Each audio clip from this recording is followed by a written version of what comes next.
Assalamu alaikum. You're watching Views and News and I'm Faisal Rehman live from our Islamabad studios. Today we'll be talking about this 13th Asia-Europe meeting, and we'll also be talking about the overall challenges as far as the foreign policy of Pakistan is concerned. Yes, we have rivalry with India.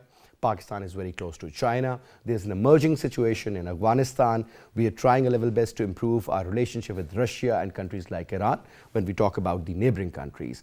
Well, as far as Pakistan and USA is concerned, we do understand that there is a trust deficit, and the relationship, which has always been transactional, is not up to the level where we could consider America as a very close partner, despite the fact that when we talk about our exports or when we talk about the trading partnership, European Union as well as United States of America, they're both at the top. Now, looking at the latest developments, the new alignments, a lot has changed over a period of time. Whether you talk about Far East, you talk about Southeast Asia, you talk about Middle East, or even you talk about Europe, things have changed. I would say post 9/11. There is a very significant change, and a lot is happening on so many fronts. But this is what the New World Order is all about. But before we talk about this subject and introduce you to our panelists, our production team has prepared a report. Let's watch that first. The 13th Asia-Europe meeting via video conference was streamed from Cambodia on 25th and 26th November 2021. This meeting was virtually attended by the leaders of the member countries across Europe and Asia. The overall theme of the 13th Asia-Europe meeting was strengthening multilateralism for shared growth, and in this 2 days conference, the issues related to COVID-19, health and socio-economic recovery, multilateralism and the rule-based international order, climate change, connectivity, women, peace and security, regional issues, and inclusive and sustainable growth and development were highlighted. Foreign Minister Shah Qureshi represented Pakistan and addressed this meeting on 25th November 2021. In his speech, he underscored the significance of Pakistan in providing a vital link between South Asia and Central and West Asia and onwards to Europe, and also highlighted several projects undertaken by Pakistan cooperating with countries of the region, including China-Pakistan Economic Corridor. Under the leadership of Imran Khan, multilateralism has been very overtly expressed in Pakistan's foreign policy. In this regard, Shah Qureshi urged Asia-Europe meeting members to strengthen connections between Asia and Europe in education, science and technology, trade, business, security, culture, infrastructure, and people-to-people contacts. He also stated that the international community requires a coherent, effective response and greater cooperation to address the root cause of the conflicts, especially long-standing unresolved disputes such as the Indian illegally occupied Jammu and Kashmir. The foreign minister also highlighted Pakistan's commitment to peace, stability, and progress in Afghanistan. Now, to talk about it, let me introduce you to our panelists. We have with us in our studio, on my right is Shaukat Paracha, senior journalist and senior anchor person.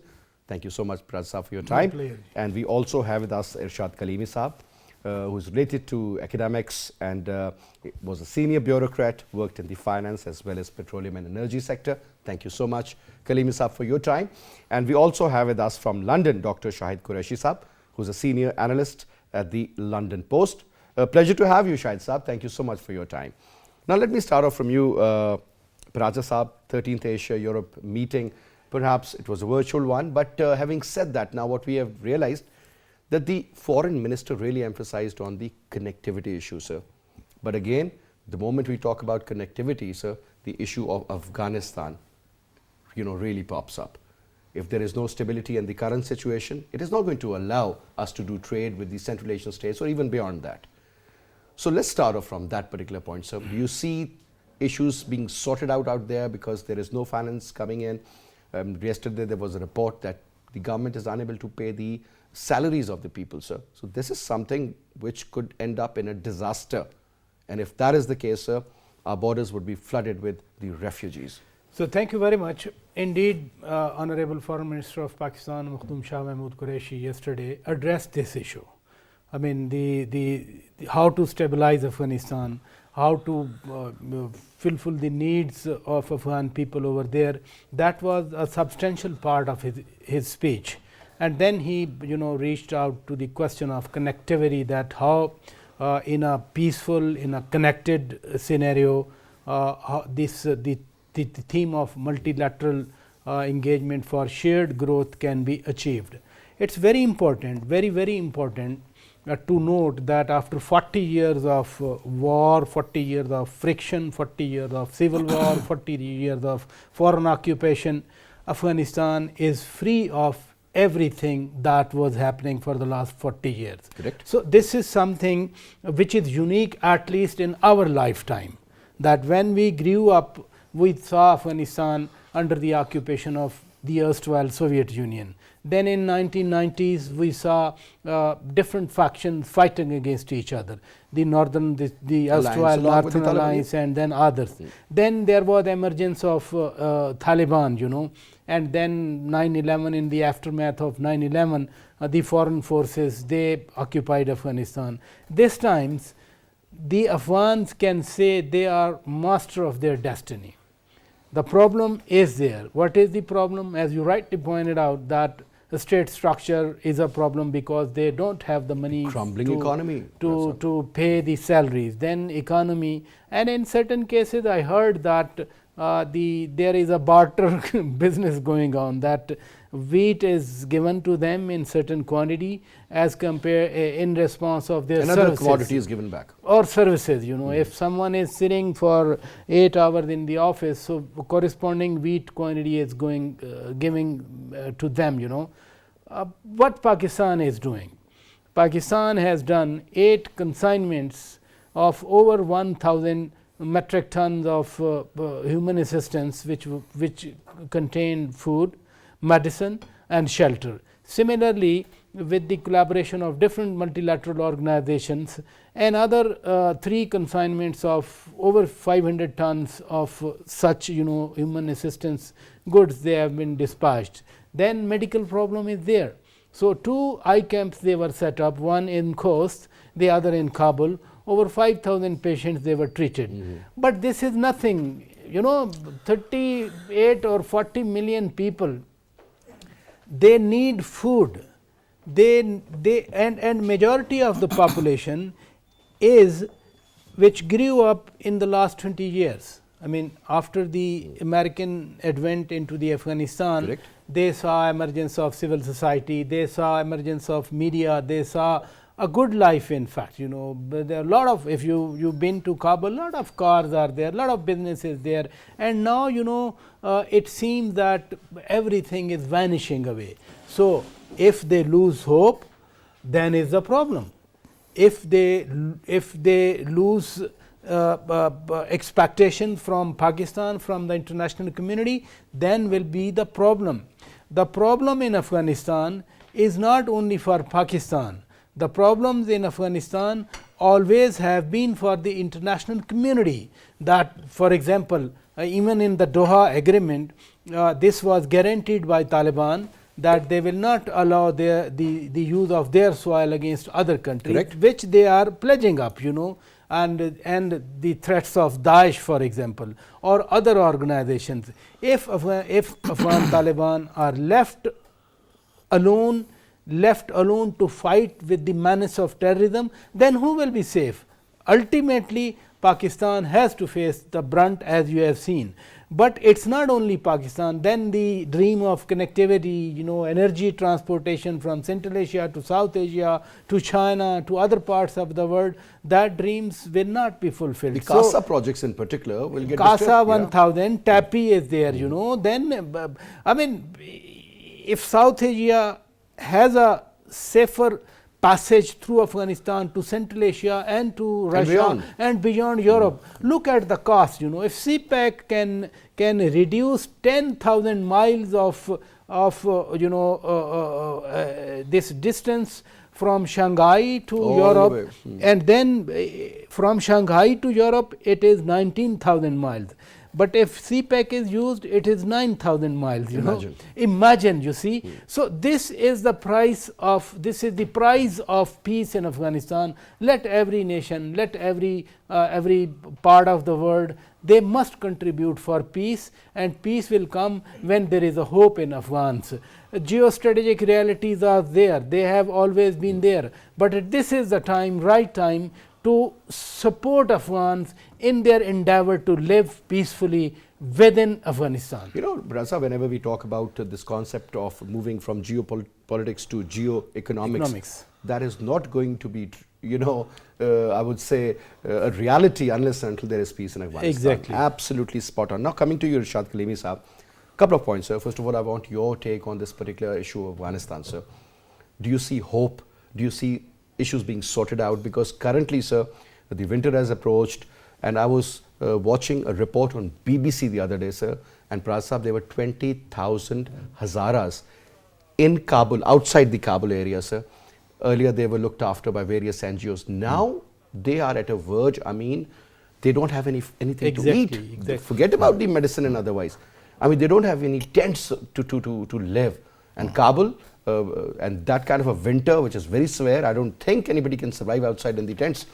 Now, sir, first of all, Afghanistan, Pakistan-Afghanistan relationship, and currently whatever we have been, listening to is that nobody has recognized the regime of the Taliban. Indians, they are playing a very, very negative propaganda against the Taliban. So the case is with the Americans and the Western world. So at the end of the day, if they are concerned about the human rights and the women working and women going to school, aren't they concerned about women who are dying because of hunger? So, thank you very much, Faisal Saab. But just starting from this unique, I must say, unique virtual forum, and this is informal, and today was the last day of this 25th and 26th. These were the dates of holding of ASEM, and ASEM 13 this was.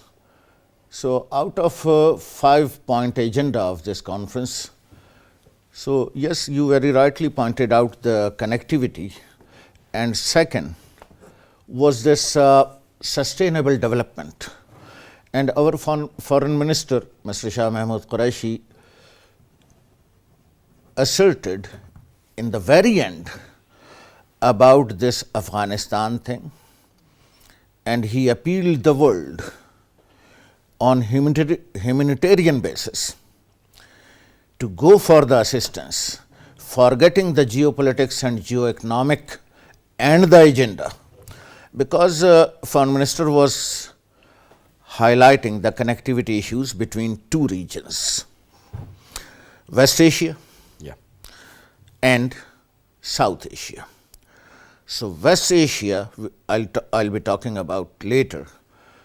But as far as the South Asia is concerned, 8 countries, starting from Maldives, stretching from this Sri Lanka and to the Afghanistan. And as you were mentioning, the CPEC thing. So, the first of all, I would like to highlight this. After highlighting our foreign ministers asserting about the humanitarian assistance, especially in this weather, to Afghans, forgetting each and everything. So, coming to this hope you were mentioning about Afghanistan. So, when we were negotiating Turkmen-Afghan pipeline, TAPI you called it, so, and when I was the team member initiating or discussing or negotiating this Iran-Pakistan pipeline, you know, the whole concern was north of Afghanistan, because from where to let the cross-border gas pipeline enter into Pakistan, from Asulia or Kandhar, connecting it to DG Khan to the main trunk, or getting it connected from the north of Afghanistan. But the north of Afghanistan was with Rashid Dostum. Even during the 96 and 2001 Taliban regime. So now this is for the first time, and I could safely say that there is a ray of hope that Afghanistan is wholly under one regime, including. Sir, there are so many other factions, the non-state actors. What about them? Yeah, they are the non-state actors, but the state controls overall, holistically, Afghanistan, including the north, which would be the trans-border thing. And let me mention, as a student of economy and geopolitics both, that economy is directly linked with geopolitics.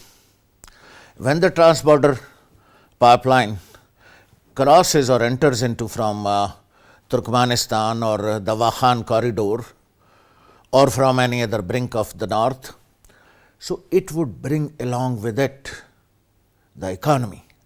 And let me give not the accurate number, but just for your interest that you know how much we were supposed to pay Afghanistan crossing this Iran-Pakistan pipeline, $1 billion per annum as a fee, transit. So the energy corridor. And at the end of the day, if, for example, if a topic, becomes a reality, so at the end of the day, sir, India is going to pay them as well. Yeah. So that is going to really benefit their economy. Benefit their economy, skill set, HR training, and opening up of Afghanistan to this Central Asia. Correct. And as you were mentioning about the connectivity issue, South Asia, we know that we are talking of 20 countries. Our foreign minister mentioned South Asia, West Asia up to Europe. Correct. And that would be from where? We have only two routes. Iran. Either from Iran or from Afghanistan. Afghanistan. And if I recall the old RCD CETO 1964 pact, yes, It could have been Iran, Turkey, all the way up. Iran, Turkey, and only between Europe and Turkey, the strait is there. And it connects the 8 oceans. I'm not mentioning 7, 8, including the Aegean Sea and Gulf of so and so and so. So this all passage giving the fee in billions of Just dollars. like Suez Canal, basically. Sir. Suez Canal. Yeah. And it is called as West Asia when we talk. It is called as Greater Middle East, including Lebanon, Red Sea, Black Sea, Jordan, stretch from that and up to the Arab world and Iraq and all that. So what we are talking of? We are talking of 59 million square kilometer. And how much people we are talking? 300, to be specific, 312 million population. So this much of market requirement passing through this connectivity thing. And our foreign minister had also mentioned just one very important thing, and that is the bottom line: people to people contact. I think that is the key, sir. I'll just Yeah. get back to that very important point, and plus I've got a very important question for you, which I'm going to ask in sure. the next round. Let me also engage Dr. Shahid Qureshi sahab. Qureshi sahab, now obviously when we talk about the overall foreign policy agenda of Pakistan, sir, it's not easy. I still remember one of our very dear friends, may Allah bless his soul, Akram Zaki Saab, former Secretary and Secretary General actually, of the Foreign Office. He mentioned that, the only simple layman definition of good foreign policy is that you make more friends and you reduce the number of your adversaries. Now that makes a lot of sense, but sir, having said that, looking at the current situation, sir, India is our adversary. But the way the Indians have played, especially during the regime of Narendra Modi post 2014, a lot has happened. The relationship between Pakistan and UAE, Pakistan and Saudi Arabia, Pakistan and I would say Bahrain, all these Gulf countries primarily under the umbrella of Saudi Arabia, sir. That relationship, because now it depends on the bilateral trade. It's all about economics. When it comes to India, it's a heavyweight, sir. So their tilt is pretty much towards India. Now, how to bring in equilibrium now, sir? Let's start off from there. What do we need to do? Thank. It's a good question. How I see it is that Pakistan needs to have a reality check. We need to be very realistic that India is our enemy, adversary, opponent, and it will always be like that. But there are certain realities, which is our population and Indian population, Indian economy is much larger than our economy. We have India, if I was a strategist sitting in Pakistan, in Islamabad, I would leave India to kill himself. India is in a self-destructive mode at the moment, and Mr. Modi is doing a good job of it. Coming back to I heard former civil servant Kaleemi Saab and my friend Shaukat Paracha. I saw him after a long time. Uh, these academic things are quite good for students. But I, as a field reporter, I work in the various Middle East, various areas, and I believe that the the people or the persons or the people you are trying to convey this message, they already know the benefits of having peace in Pakistan, having peace in Afghanistan. If they were so sincere with Pakistan and Afghanistan's peace, they wouldn't have gone 8 o'clock in the morning, in the night time, and informing the host Afghanistan that we have gone. Or they wouldn't stop $9 billion aid or $9 billion cash, which the Afghans really, really need now.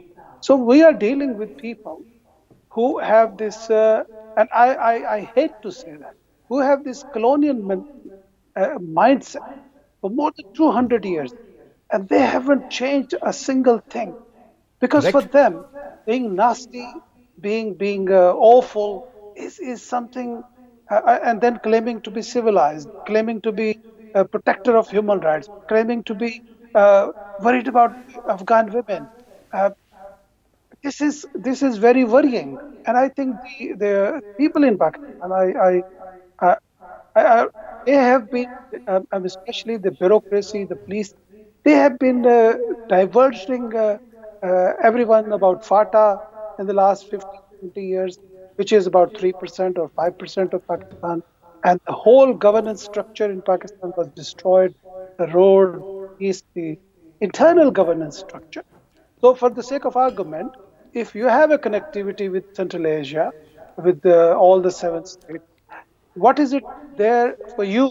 What is Pakistan to sell them? You're talking pipeline. Okay, you will have a pipeline, but is Pakistan have an industrial base? Is Pakistan have enough? Is Pakistan have enough weight? Pakistan is run by mafias. And someone, I mean, the Brigadier Usman Khalid, a great friend of mine, he said, a country whose economy is more than 50% black economy, it is either run by military or by mafia. And we see that Pakistan is run by various mafias, and we see them in last 6 months. You must have seen all of them. So if we want to play and really want to have a fruits of this connectivity with Central Asia and their fruits coming to us, we need to sort out our internal policing, governance, and mafia issues. Otherwise, it will be, if the fruits of development are not filtering down to the poor people, then it is useless. We are growing wheat. When we make a budget, we should, or when we plan our wheat crop, we should know that it's going to go to Afghanistan because Afghans are not growing anything, or the sugar or other things. So our economic or geopolitics, or if people who make these strategies, they should know that. We left everything, the whole border, the Iran-Pakistan border, the Iran-Afghanistan border is left for the smugglers. The things which are smuggled from India, for example, they're worth about few billions, but nobody is talking about. So the white collar crime, the people when they exchange things with each other, there's no issue with them. So my request to people in Islamabad is that you keep talking about, you get various distractions after a few months, and I would request you to have an internal introspection. Pakistan need an introspection. Pakistan need a governance restructure. We need a competent bureaucracy, assistant commissioners, not the corrupt one, but the efficient one. We need deputy commissioners who are talented experts. We don't need these imaginary storytellers, basically, who come and tell the stories. We need those people who deliver things. And the problem we are facing today is because of the storytelling. And those guys, they come to London, they come to Washington, and they tell all the stories Now, which these are, run Dr. Saab, these are criminal. all internal issues. Primarily, you're talking about governance, you're talking about efficiency, productivity, effectiveness. But looking at the larger picture, you know, when you have a very, I would say, adverse kind of a relationship. I mean, let's talk about Iran. I still remember when Ahmadinejad was the president there, and it was Pakistan People's Party's government. Most likely, it was the last 6 months or so. There was this great arrangement when the Pakistani senior officials, including a lot of ministers and the president, they went to Iran, and everything was almost done. I still remember even Iran was ready to pay $250 million to look after the affairs inside Pakistan regarding the pipeline. Nothing happened. Nobody could do anything because Nawaz Sharif Saab came into power after that, and generally it is believed that it was the American pressure that did not let this mega project be accomplished, and at the end of the day, it stalled. Now, what I'm saying is that obviously then later on there was a problem regarding the pricing issue. But what I'm saying is that, you know, at least one has to take an initiative. I mean, look at India. The Americans have very categorically told them not to buy S-400 from Russia. They're going for it. You talk about the other arrangements with the Russians, they're ready for that also. So don't you think Pakistan, I mean, despite having an odd relationship with the Americans, definitely we'll be talking about that later, but we haven't been able to do anything. Well, it's a good question, very good question, Faisal. With Iran, the Zardari regime, when they fixed the prices, it was $14 MMBTU, when the market price was $3 MMBTU. That was a big scandal, which the Zardari regime did, and the Iranians really being very cheeky with Pakistan, which Imran Khan government has sorted later on. In the context of comparing yourself with India all the time, what I'm saying is that Pakistan has its own strengths and its own things to sell. We don't sell our basmati rice to Iran. Iran don't buy our Sir, orange. there was a time when we exported rice to Iran. $1.2 billion was the worth. I still remember, about a decade ago or something. Iran's trade with India is $30 billion. Iran's trade with Pakistan is less than $2 billion. I have raised this issue with the Iranian ambassadors many times, that we need to increase our trade. The smuggling of Iranian oil to Pakistan was about estimated $2 billion, which they have put a pants on. Coming back to the original point which I was talking about, that even if Pakistan has the opportunity of connectivity with all the fruits we mentioned, all right, sir, we will not be able to host, or we will not be able to reap unless we start working on those things now. And that's what I'm talking about. Exactly, sir. There's a time to take actions and to implement. I'll just get back to you on that, Prasad. Now, one very important factor, I think that is the core issue. Sir, FATF, no matter what you do, you're still in the gray area. You talk about IMF, sir, they have grabbed you from your neck and they have made sure that Pakistan or Islamabad should, you know, make sure that those conditions which have been set by IMF should be implemented. Tareen Saab was saying that, you know, there's going to be a mini budget, we'll be removing certain subsidies. The point is, sir, if you look at those 5-6 points, I'm sure those 13 points you must have gone through. Sir, this is what the Americans can make you do. They can get you down on your knees. It's a superpower at the end of the day, sir. They are the narrative builders. They are the ones who dictate terms and conditions. No matter how strong China is, America has its own value, and the Western world always supports them. How important Pak-US relationship is, sir, and how much can we, sort of tilt towards China? Because generally it is believed, sir, a step towards China means a step away from United States of America. And unfortunately, whether it was the war or the Cold War of Soviet Union, America, we were a part of it. Bringing China close to America, we were a part of it. Again, there is another Cold War going on between these two giants. And unfortunately, we are somewhere, Your take on that point, Prasad. Indeed, but these are the challenges.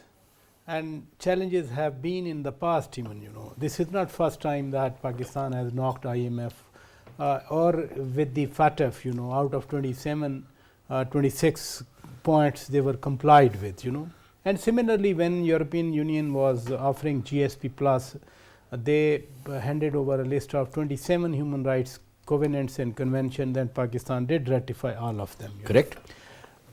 Means Pakistan wants to be part of the international community. It never means that Pakistan has desisted itself, that we do not want relation with United States or with European Union. There is a great desire in Pakistan, even Pakistani society, look at people who matter, in fact, in the decision making. They will never think that we should cut off from the United States. Rather, in this country, it has been a demand, a great demand, that we put all our eggs in one basket of the Western Bloc during the Cold War era. However, whatever happened in Afghanistan, that created problems for Pakistan, and whatever the designs of the Western world were about Afghanistan or United States of America, that they will stay here, that caused a problem. And I personally believe it's a short time problem that we are facing, or distrust that we have been facing, because I remember, in earlier part of this century, during the era of General Pervez Musharraf, or then Asif Ali Zardari, and even for some times of Nawaz Sharif, for example, the Americans, they used to come over and they had big, big demands for military operation. Do more, Tani do more, and do network, more. Do more and do more. But ultimately, listen, this is very important. It's not Pakistan that changed its stance that there is no military solution of Afghanistan. It is the world that has to realize, that has to acknowledge that what Pakistan was saying, that is the correct solution. And that is why they withdrew from Afghanistan, that Afghanistan never had a military solution. Correct. Even they stayed here for 20 years. If they had stayed for another 20 years, that has been the solution, that no military solution is there. It's only dialogue, it's only the inclusive government. And what Pakistan is saying even today to Taliban regime, the same thing, that inclusive government is the solution, that all ethnic, linguistic factions inside Afghanistan, they must be part of a government where Uzbeks around 15%, Tajiks around 25%, Pashtuns around 50 to 60%, Hazaras 5%, and other smaller groups from Herat, for example, pro-Iranian, to north of Afghanistan, pro-Central Asian, Turkey or Russia, then Hazaras, for example, Hazaras of Afghanistan, and Pashtuns of Afghanistan. Pakistan still saying it. Pakistan has not recognized. Many people question that you are doing for Afghanistan that much, and you are not recognizing it, because Pakistan still wants to be part of the international community. So what initiative that Pakistan has taken? For example, the neighborhood mechanism from 8th September, that all the special envoys for Afghanistan, they were here. Then Foreign Ministers Conference, which was recently held in Iran, yes, all Central Asian, Iran, Pakistan and China. So different mechanisms are there in every, for example, now Troika intelligence Plus, heads. Troika Plus was here in Pakistan 2 weeks back. The same percepts which Turkey has, which United States has, which Russia has, which Iran has, that there should be an inclusive government. A Troika Plus, including Pakistan, put forward the same demand on the same day when Amir Khan Muttaqi was here, the interim foreign about a minister week, 10 days ago. He was here. The same day, Pakistan is not isolating itself or not pushing the world away and capturing everything. So the demands of the international community are the demands of Pakistan. Secondly, great to see Dr. Shahid Qureshi again after a long time. But maybe, he talked about smuggling, etc. Pakistan has spent 25 billion rupees from its own pocket for fencing, just to reduce this so-called cross-border movement or smuggling, etc. Now trade points are there. I mean, Chaman, for example, Angur Adda, Ghulam Khan, Kharlachi, and Torkham, all swiftly switched with biometric system. So everything is regulated, documented, regulated. All right. What I want to emphasize, the connectivity still remains an ideal connectivity. I mean, China, the largest population in the world, second largest population, India. All right. Pakistan, Bangladesh, huge population in the world. Look at this entire region, sir. Entire 40% region. of the total And global population. only passage from east to west is through Pakistan and Afghanistan. If we realize, I mean, peace in Afghanistan means Exactly. peace in Pakistan. If they realize. Exactly. Sir, because I'm running out of time, quick comment on a very important point, sir. And that is about when we talk about the new alignments, Pakistan-China, Pakistan-Russia, because post-Soviet era, sir, I mean, the relationship between Pakistan and Russia wasn't that great, sir. And especially when you talk about a person like Vladimir Putin, sir, I think hats off to him. He's been in army, he's been in intelligence, he has been the head of KGB, he has been the prime minister, he's been the president, he's the most powerful man, I would say, at the global level. So what does that mean to us? So, thank you, Faisal Saab.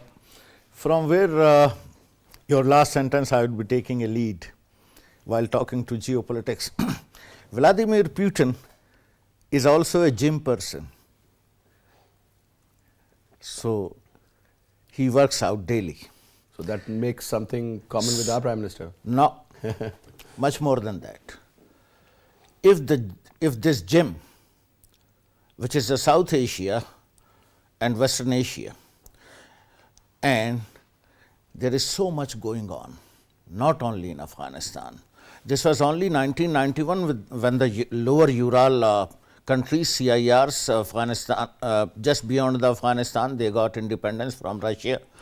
And Russia now is again, has unified itself and vibrance, and there is nothing as permanent relationship between the states. So India had a friendship agreement with Russia. And now what the Russians did in India, in Delhi, during their meeting on Afghanistan. That was clear. Yeah, they were very clear. The official communique even was not possible to sign between Russia and the others and India. So this is very indicative. So getting back to Das Kapital of Karl Marx. So now Russia is capitalist, not the communist country, and a vibrant economy, and so much resources to share to export. Energy. Energy. And I'm talking in bullet points. The China's reserves are how much? Almost 3.2 trillion. Plus. And within 21, they have reached this number. And how much of America is? 1.2 plus slightly. So this speaks of the ball game. So, and one thing more. Our Prime Minister visited Uzbekistan recently. And do we know the importance of it? Uzbek railway has crossed the border, entered into Afghanistan, and good vans. While India was trying to have the air bases in Uzbekistan. And one thing I must say that there is always one equation of Afghanistan and India, has always been. Kabul has always governed Delhi in the historic times. But bygones are bygones, sir. We are talking about 21st century. But sir, now Should we India, expect Shah Waliullah or now India is Ahmed trying, Shah Abdali or the now Ghaznavis India is, and the Ghoris? history doesn't change its course. And India was wanting to change it through its 14 consulate generals, the embassy, doling out the billions and billions of what they got. They are out of the gym or out of the arena. And they are trying their level best to again get connected. And as our foreign minister said, this is connectivity between people and people. And last thing I want to highlight is this, that out of 5 agenda of this SM 13 thing, one was sustainable development. And when he is mentioning Afghanistan or South Asia, stretching from Maldives to Afghanistan, we mean it. Peaceful Afghanistan with vibrant economy, they may be getting the dollar. You're talking about an ideal situation, sir. Not ideal, sir.